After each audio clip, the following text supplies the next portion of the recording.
Atención, este podcast está diseñado con fines educativos y está dirigido al personal de salud. No debe ser tomado como una opinión médica. La Asociación Mexicana de Gastroenterología presenta Educación Médica Continua. Agradece a nuestros patrocinadores: Carnot, Mayoli, Megalabs, Medix, Liomon, Sanfer, Takeda. Gastroperlas AMG.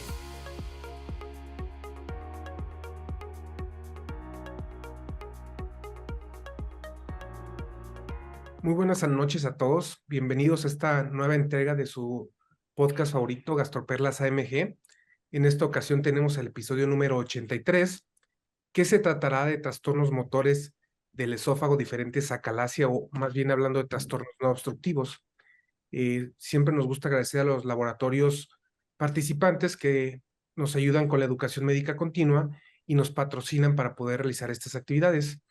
El tema de hoy, como les comenté, vamos a hablar de los trastornos motores del esófago, no acalasia. Con esto nos referimos a todos aquellos trastornos que no tienen IRP alta. Dejaremos fuera la obstrucción del tracto de salida. Tenemos a dos invitados para este podcast especial, a la doctora Tami Beltré. Ella es dominicana y hizo medicina en Cuba. Posteriormente hizo un entrenamiento en Francia. Después hizo medicina interna y gastroenterología en República Dominicana y finalizó aquí en México en el Instituto Nacional de Nutrición realizando neurogastroenterología y motilidad. Y bueno, colega y amigo, el doctor Jorge Aquino, él es guatemalteco, hizo medicina interna y gastroenterología aquí en México y su alta especialidad la hizo en neurogastroenterología también en el Instituto de Ciencias Médicas y Nutrición Salvador Subirán. Y bueno, para comenzar con este podcast, los dejo para que los saluden. Muchas gracias, doctor Barlovinos, por la invitación y a la sociedad. Es algo interesante participar en esto porque normalmente estamos del otro lado del audífono y estamos ahora siendo protagonistas de un tema bastante interesante para nosotros, que es la neurogastroenterología, y esperamos aportar algo de lo que hemos aprendido y lo que nos falta por aprender. Muchísimas gracias a la Asociación Mexicana de Gastroenterología en su representación al doctor Luis Valdovinos y agradezco sobremanera porque siempre han creído en el médico joven. Entonces, desde República Dominicana, muy agradecido.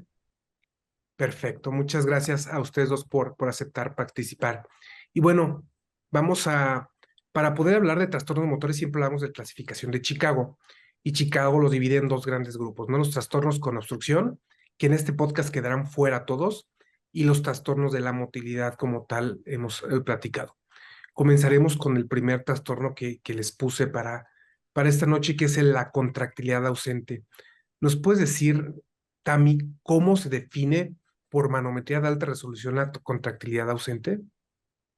Bueno, la contractilidad ausente son ondas fallidas o ausencia de peristalsis en todo el cuerpo esofágico y por concepto, acorde a la clasificación de Chicago 4.0, aquí lo que vemos es una ausencia de la peristalsis que estará demostrada por un DCI menor a 100 milímetros de mercurio por segundo por centímetro. También hay que agregarle que debe haber una relajación postdeglutoria del esfínter esofágico inferior adecuada.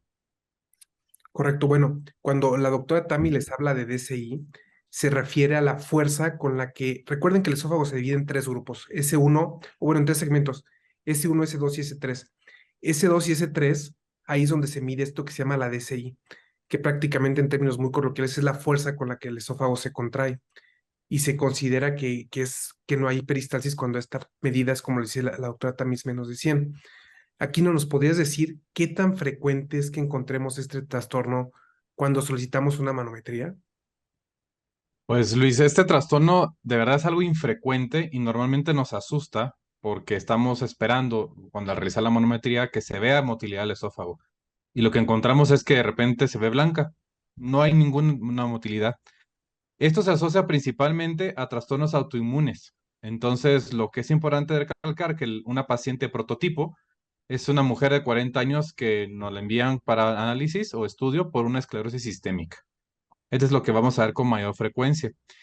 No hay que destacar que también se encuentran otras enfermedades autoinmunes, como por ejemplo la distrofia muscular o en enfermedad mixta del tejido conectivo, y también se ha descrito este patrón manométrico en candidiasis esofágica. O sea, lo que está traduciendo es que el esófago se mueve con muy poca fuerza, básicamente. En general, lo encontramos como hasta en el 5 a 7% de la población general, pero puede alcanzar hasta el 50% en esta población específica, con enfermedades autoinmunes o algún trastorno motor, como la distrofia muscular. Algo interesante también es que en Israel, por ejemplo, reportaron en algunos pacientes con contractilidad ausente una prevalencia del 21% de enfermedades reumatológicas. Pero en aquellos pacientes que tenían contractilidad ausente, ninguno desarrolló una enfermedad reumatológica en el seguimiento que fue más o menos 20 meses. Entonces, sí es un hallazgo que podemos ver con relativa frecuencia, aunque no es el más frecuente de los trastornos motores esofágicos no acalasia.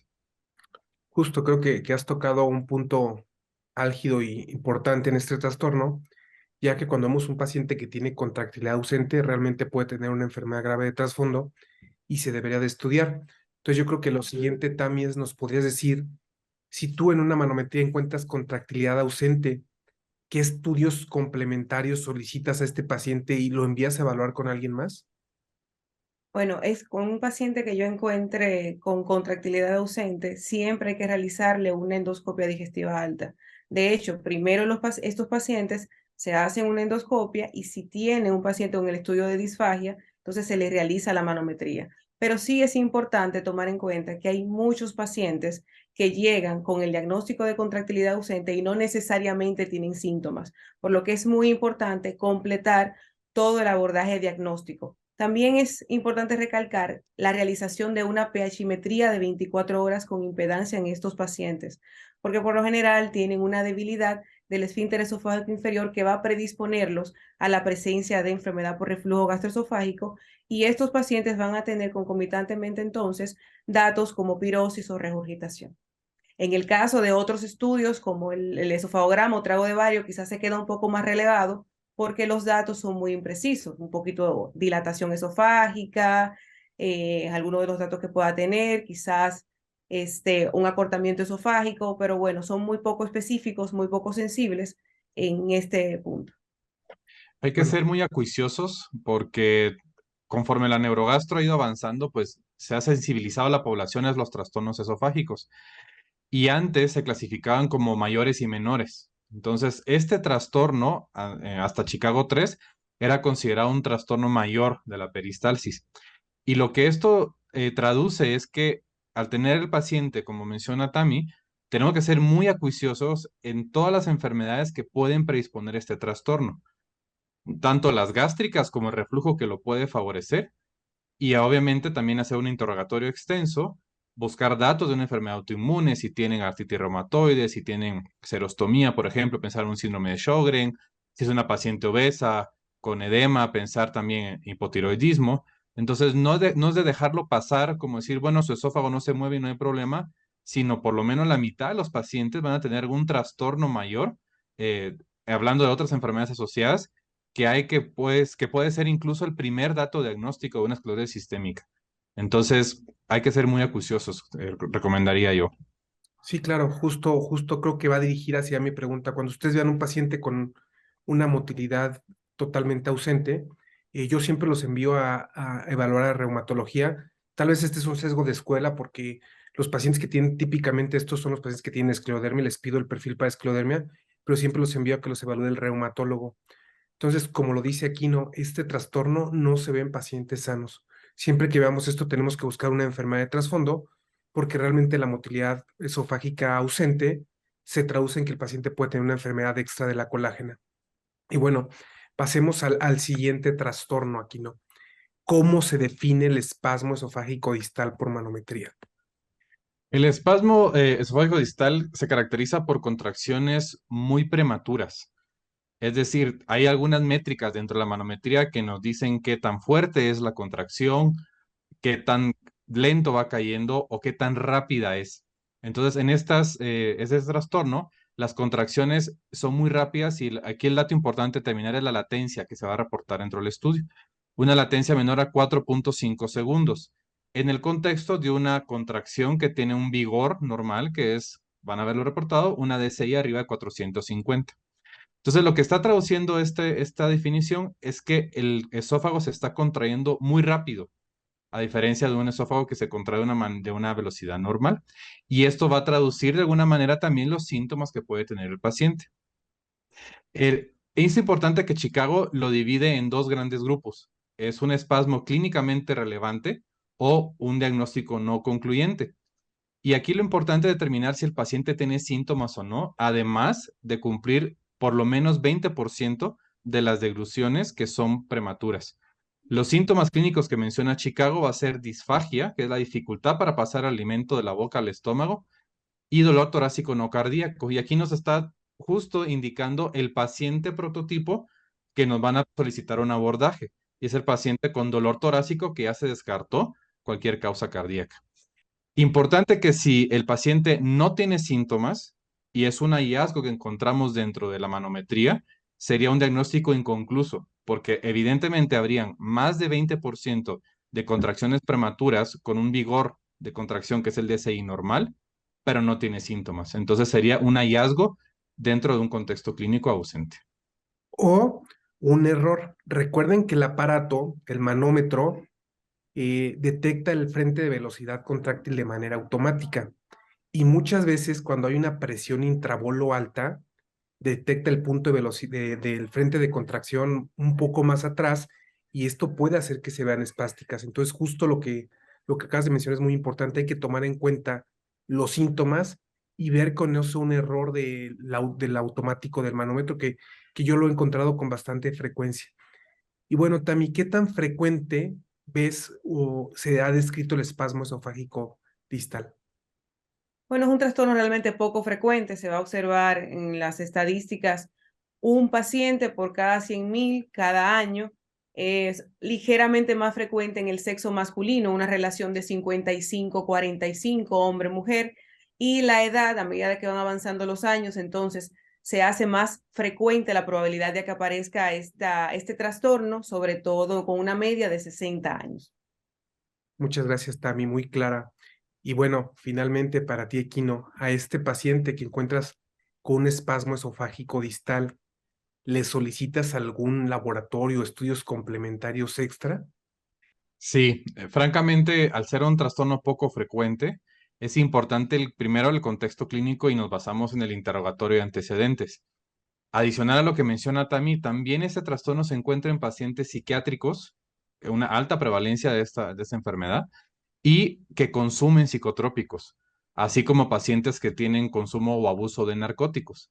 Entonces, puede confundirse mucho este trastorno con un problema obstructivo del tracto de salida, y es lo que estamos obligados a descartar. De manera interesante, ya lo habían descrito desde los 1800 y lo escribió Osgood con 6 pacientes donde mencionaba dolor torácico súbito y disfagia durante el consumo de los alimentos. Y esto te va a traducir los dos síntomas, que es la disfagia y el dolor torácico de manera permanente. Estos pacientes normalmente lo que debemos descartar es que no haya una obstrucción esofagogástrica. Y aquí lo que nos valemos es de una endoscopía para ver esta unión, porque también se ha encontrado mayor prevalencia en pacientes que tienen una hernia hiatal.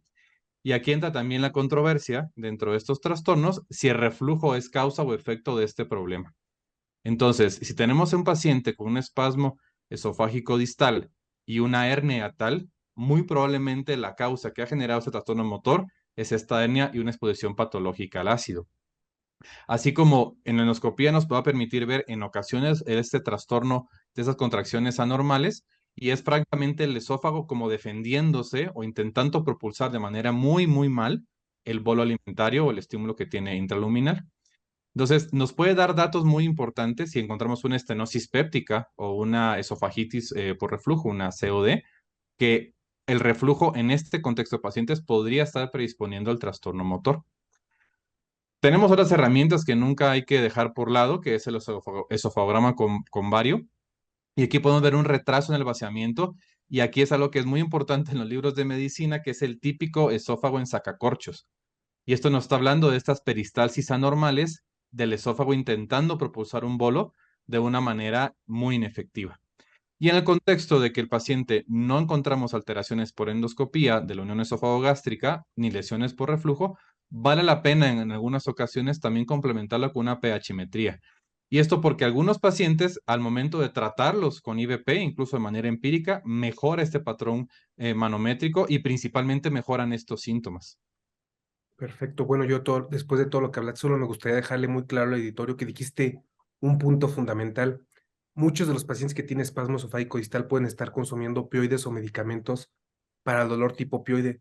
Entonces es una causa que cada vez vemos más frecuente y que antes infrarreconocíamos. Entonces, siempre que vean un paciente con espasmo esofágico distal, piensen en consumo de opioides. Y bueno, pasemos al siguiente trastorno de la peristalsis, que es el esófago hipercontráctil. ¿Cómo se diagnostica o cómo se define por manometría el esófago hipercontráctil también? Bueno, el esófago hipercontráctil no es más que un excesivo vigor o fuerza contráctil de las ondas peristálticas del esófago, pero no puede estar asociado a ninguna obstrucción mecánica. No puede haber concomitantemente un espasmo esofágico, una obstrucción a la salida gástrica, una neoplasia, porque entonces ya no se puede diagnosticar como tal el trastorno porque hay algo que está provocando esa propulsión, esa hipercontractilidad del esófago. Por la clasificación de Chicago 4.0, lo que vamos a ver es en el 20% o más de las ondas peristálticas un DCI mayor a 8.000 milímetros de mercurio por segundo por centímetros. Perfecto, que lo dejó muy claro. TAMI debe estar presente en más del 20% y recuerden, entre más contracciones hipercontráctiles vean, pues mayor es el problema y mayor puede ser la explicación sintomática del paciente. Aquí, Sí, de hecho, anteriormente estaba descrito de tal manera, incluso antes de esta clasificación ya se había diferenciado en 5.000 u 8.000, pero como el 5.000 no era tan relevante clínicamente y en los pacientes que tenían una mayor contractilidad, entonces ahí era que se presentaban más los síntomas, se pasa automáticamente a considerarse como un trastorno motor a partir de los 8.000 milímetros de mercurio por segundo por centímetros. Y como ya usted había comentado, hay diferentes ondas. Están las ondas hipercontráctiles multipico, pico único, o cuando tienen un excesivo vigor postcontráctil. La importancia en esto radica es que cuando el paciente tiene un DCI muy significativo, también la clínica lo será y su evolución entonces será un poco más desagradable, por decirlo de alguna manera. perfecto. ¿Qué tan frecuente es esto aquí, no? Pues mira, puede llegar a ser hasta el 10%, pero esto hay que tomarlo con mucha precaución. Estos trastornos hipercontráctiles han ido variando con el tiempo y conforme se han ido definiendo con las diferentes clasificaciones. Entonces, de acuerdo a qué criterio diagnóstico utilizaron, es la prevalencia que vamos a encontrar. Recientemente se publicó un metaanálisis y menciona que la prevalencia es del 1.9%, o sea, ya incluyendo 11 estudios. Y lo que es importante destacar es que la paciente prototipo es una mujer arriba de 60 años y que se queja, igual que el espasmo esofágico distal, de disfagia en un 60% y dolor torácico. Interesante también, los síntomas típicos de reflujo, pirosis y regurgitación también pueden estar asociados a este trastorno hasta en un 60%. Y es dentro de todos el trastorno más frecuente que se encuentra en pacientes post-trasplante pulmonar y alguna literatura menciona que también en pacientes obesos. Y lo que es importante es justo destacar qué está pasando en el esófago que se está contrayendo de manera tan vigorosa y esto podría de un momento explicar también la fisiopatología y la causa que lo está generando. Sí, justo es sí, súper interesante este trastorno motor esofágico post-trasplante, que lo que más frecuente se encuentra es el esófago hipercontráctil y parece que es por denervación del esófago, ¿no? Y bueno, ya nos aclaró muy bien aquí, ¿no? Que no es un trastorno frecuente y también nos aclaró también que a mayor cantidad de peristalsis hipercontráctil es mala sintomatología del paciente. ¿En este paciente le pides, Tami, algún estudio complementario? Bueno, en este tipo de pacientes también se va a pedir una endoscopia digestiva alta. Recordar que siempre hay que descartar organicidad en estos casos y como habíamos identificado en el paciente que tiene una obstrucción secundaria, ya no se puede clasificar de la misma manera porque hay algo extrínseco o quizás del mismo esófago que está justificando esa hipercontractilidad. Hay Perfecto. Y que, bueno, este es, hay que tomar con mucha cautela también este diagnóstico, porque además de descartar cualquier causa obstructiva de la unión esofagogástrica, se ha descrito que estos pacientes podrían en un dado caso, progresar a acalasia y la más frecuente sería la acalasia tipo 3. Entonces, al recibir un estudio que reporta un esófago hipercontráctil, el principal diferencial que hay que pensar es una acalasia tipo 3, que es la acalasia espástica. Justo. Entonces, hay que Y, estar muy seguros que esa unión se abre, que ese esfínter se abre. y este tipo por ejemplo, a la contractilidad ausente, pues no tenemos un tratamiento, ¿no? Al espasmo esofágico distal, bueno, le podemos dar algunos medicamentos como los calcioantagonistas, ¿no? Y en este tipo de trastornos aquí no. ¿Cuál es el tratamiento sugerido? Lo que recomiendan es justo intentar todo lo farmacológico primero, algunos neuromoduladores, pero lo que va a impactar más en el paciente, además de la toxina botulínica que también nos permite relajarlo, es el POEM, que es justo romper el músculo de manera endoscópica para que ese vigor sea menor, el vigor de contracción, y el impacto mayor que tienen estos pacientes es en el dolor. Entonces, el paciente que hay que considerar principalmente para una intervención endoscópica es aquel paciente que se queja de dolor esofágico, o sea, dolor torácico, no tanto la disfagia. Ahí se ve la gran diferencia al resultado. Hay que ser cautos al mandar estos pacientes a POEM, que justo es lo que he mencionado varias veces, ¿no? Es muy diferente a aquel paciente que te hace 2 peristalsis hipercontráctiles, a aquel que te hace 5 o 7, ¿no? Hay que tener cuidado. Si tienes muchas peristalsis hipercontráctiles, como que nos sesgamos un poco más hacia el POEM. Si tienes 1 o 2, podrías esperar y repetir el estudio. Pero bueno, esto es totalmente experiencia y no está descrito qué debemos hacer con este grupo de pacientes. ¿Qué Exacto. tenemos que El hacer? gran problema aquí es que justo no hay estudios aleatorizados contra placebo de cuál Claro, es mejor o superior. Y que aparte como la prevalencia es baja, o sea, tienes muy poca capacidad de comparar a estos pacientes para un buen número para ver a quién les va mejor. Afortunadamente son los menos dentro de los menos los que vas a mandar una intervención endoscópica. Eso perfecto. mismo quizás ocurriría con el espasmo esofágico distal. O sea, también tiene la ventaja que en el caso de que el paciente tenga mucho dolor, se puede valorar realizar también POEM, e incluso la ventaja que tiene el POEM en estos dos trastornos motores esofágicos es que se puede medir hasta qué punto se puede hacer la resección y entonces el paciente tendrá una respuesta favorable a ese tratamiento. Sí, claro, lo que hemos estado haciendo últimamente, mandándolos a POEM, pero yo siempre he dicho en estos 2 trastornos que los llegamos a mandar a POEM, como bien lo dicen, debemos de ser muy cautos, explicar al paciente riesgos y beneficios y que él elija, porque no está totalmente descrito qué es lo que debemos de hacer en ellos. Y Claro bueno, está, por el momento, si no tiene respuesta farmacológica adecuada, entonces es que se debe valorar el procedimiento quirúrgico o y bueno, endoscópico en este caso. para finalizar, pasemos con el último trastorno motor del esófago, tal vez el más común, diría yo en algunas ocasiones el basurero de la motilidad, que es la motilidad esofágica inefectiva, ¿no? ¿Cómo definimos aquí no la motilidad esofágica inefectiva por manometría? Claro, Luis. Bueno, esta definición también se ha ido afinando porque es como que el patito feo el que al final pues todos van a caer en esto y lo importante es que no se traduce muchas veces en las características clínicas. Aquí Chicago es muy enfático en una combinación de contracciones poco vigorosas, es lo que va a traducir la motilidad esofágica inefectiva.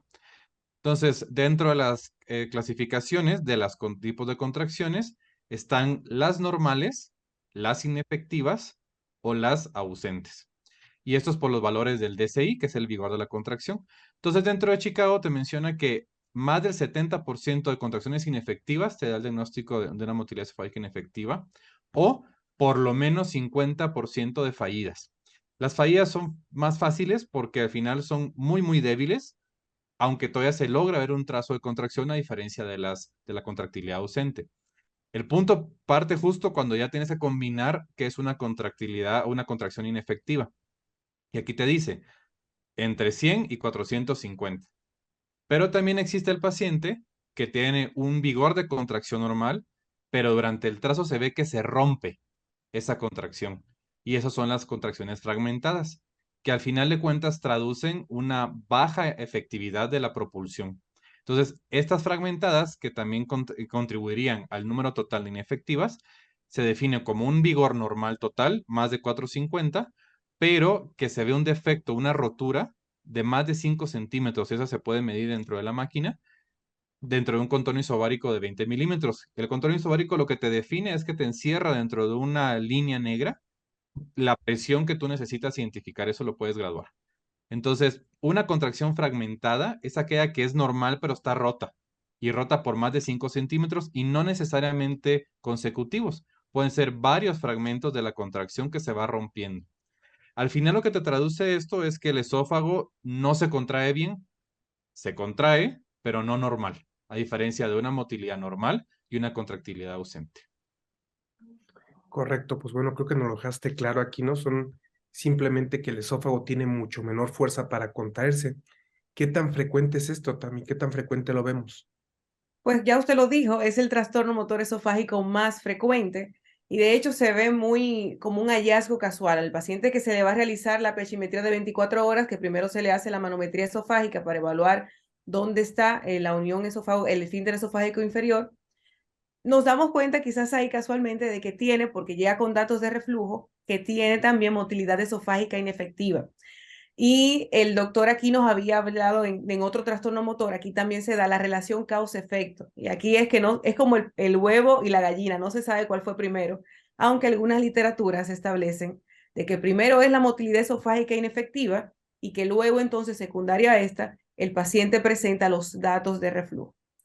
También se guarda mucha relación con la presencia de disfagia, sin embargo, solo el 38% de estos pacientes realmente tendrán la asociación y hasta un 17% de estos no tendrán ninguna sintomatología al momento de su diagnóstico. Perfecto, pues bueno, lo ha dejado muy claro también. Aquí lo que yo quiero solo aclarar es, porque he visto que es motivo de confusión. El diagnóstico de peristalsis esofágica inefectiva no significa reflujo y no puede tomarse como diagnóstico de reflujo, porque luego mucha gente observa esto y con esto da el diagnóstico de manometría que refleja reflujo. Entonces es muy importante decir que esto no pasa, ya que los controles sanos o pacientes asintomáticos cuando hacemos manometría, frecuentemente nos encontramos este trastorno motor.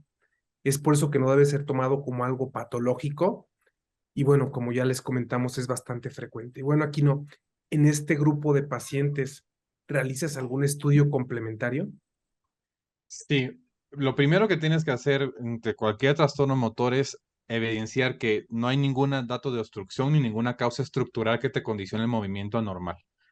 Y en esta enfermedad, afortunadamente, la correlación con reflujo es bastante alta. Entonces, lo más probable es que si tu paciente no es sano, lo que tiene es un reflujo de fondo.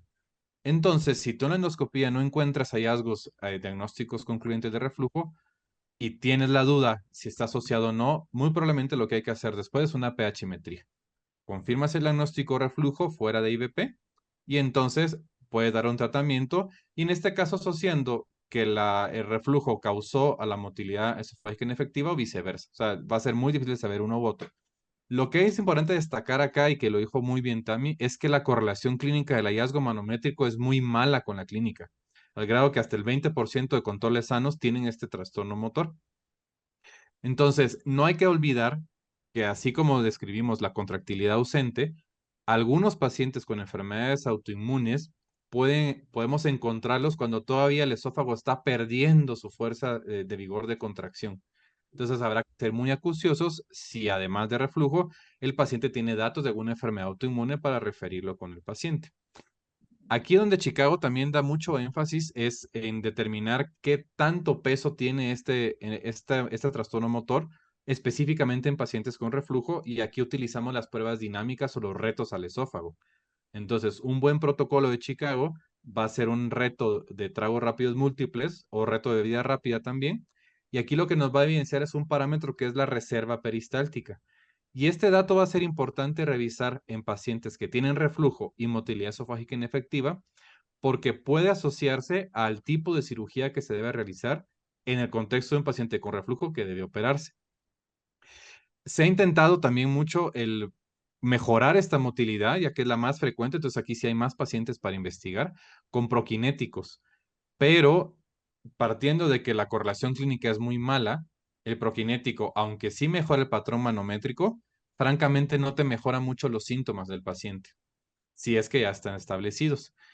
Y para terminar, es importante justo también destacar que a pesar de que es un trastorno muy frecuente, probablemente no le represente mayor impacto al paciente si con el inhibidor de bomba mejora los síntomas que tiene por reflujo. Sí, justo creo que habría que dejar esto claro, ¿no? La motilidad esofágica inefectiva, si está asociada a reflujo, se trata de reflujo. Tratar con proquinéticos la motilidad esofágica inefectiva no es adecuado. No vayamos a dejar con esta idea al auditorio. No vale la pena dar proquinéticos al paciente con motilidad esofágica inefectiva porque, como bien lo dices, muchas veces no tiene relación o no mejoran algunos de los síntomas. Y Incrementa bueno, la toxicidad por los proquinéticos también y otros problemas. creo que hemos... Exactamente, efectos secundarios que puedan tener estos proquinéticos sobre la motilidad esofágica superan por mucho las ventajas, entonces no deberían utilizarse. Y bueno, creo que hemos tocado los 4 trastornos principales de la motilidad esofágica. Me gustaría que cada uno de ustedes dejaran 2 perlas finales o sus 2 mensajes principales para nuestro auditorio sobre cada una de estas patologías. Bueno, tomar en Adelante. cuenta que la manometría esofágica es una excelente herramienta, hay que utilizarla, hay que aprovecharla. Gracias a ella podemos ver el movimiento, la contractilidad del cuerpo esofágico y la competencia de sus esfínteres. Y es el gol estándar para el tratamiento de los trastornos motores esofágicos. Entonces, es conveniente, es ideal utilizarla. Y esa sería mi primera perla, y la segunda, quizás sería que frente a un paciente que tenga disfagia o que tenga un dolor torácico no cardíaco, quizás en vez de darle tantas vueltas, es importante tomar en cuenta que haciéndole este tipo de estudios podríamos llegar al diagnóstico y en muchos casos también ofrecer el tratamiento idóneo a ese paciente. Gracias, Tami. Aquí no. Cualquiera de estos 4 trastornos, el paciente de manera inicial usualmente va a presentar disfagia. Y es importantísimo recordar que la disfagia es un dato de alarma siempre. Entonces, antes de dar un diagnóstico manométrico, tenemos que tener una endoscopía limpia, de manera que entonces sepamos que no hay nada obstructivo y por consiguiente poder hacer todo el abordaje adicional con las herramientas que tenemos para un trastorno motor.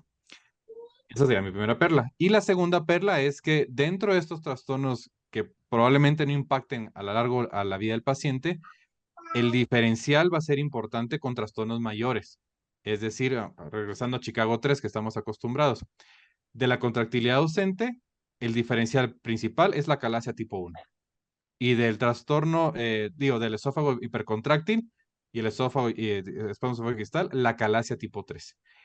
Y para dar la perla extra, es que aunque la clasificación de Chicago se ha ido afinando con el tiempo, no es infrecuente que encontremos en la práctica varios pacientes que tienen trastornos no clasificables.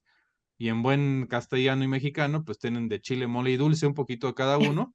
Y al final de cuentas debemos dar predominio al trastorno que le está generando más síntomas al paciente. Bueno, pues muchas gracias a todos. Yo solo quisiera dejar como algunos mensajes muy importantes. Siempre que vean contractilidad ausente, piensen en escleroderma. Los pacientes que tengan motilidad inefectiva no significa reflujo, que es muy importante. Y en los pacientes que tengan esófago hipercontráctil o espasmo esofágico distal, siempre piensen en opioides, que creo que esto es algo que se pasa frecuentemente y debemos de sospecharlo porque es bastante frecuente.